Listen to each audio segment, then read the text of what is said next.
कहते हैं कि धारी देवी 7 भाइयों की इकलौती बहन थी। बचपन में ही माता पिता के देहांत के बाद सातों भाइयों ने धारी देवी की देखरेख की।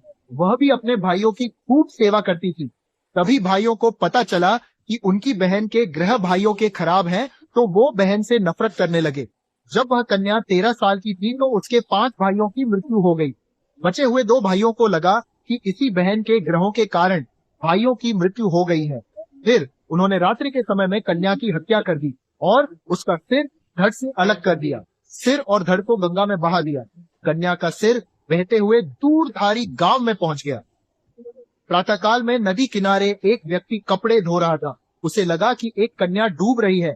बचाने का प्रयास किया, परंतु पानी बहुत था, इसीलिए पीछे हटा। तभी उस सिर में से आवाज आई कि डर मत, मुझे बचा। तू जहाँ जहाँ पैर रखेगा वहां पर सीढ़ियां बनती जाएंगी। उस व्यक्ति ने ऐसा ही किया और सीढ़ियां बनती गई।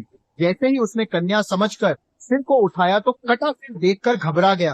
फिर सिर पर से आवाज आई कि मैं देवी रूप में हूँ, तू मुझे किसी पवित्र स्थान पर पत्थर के ऊपर स्थापित कर दे। व्यक्ति ने वैसा ही किया। तब देवी ने उसे सारी बात बताई और पत्थर में परिवर्तित हो गई। कन्या के शरीर का बाकी हिस्सा काली मठ में है, जहाँ मैथाना माँ के रूप में सुप्रसिद्ध है। धारी देवी मंदिर उत्तराखंड के पौड़ी गढ़वाल में स्थित है। माँ धारी को उत्तराखंड की रक्षक भी कहा जाता है। धारी देवी मंदिर में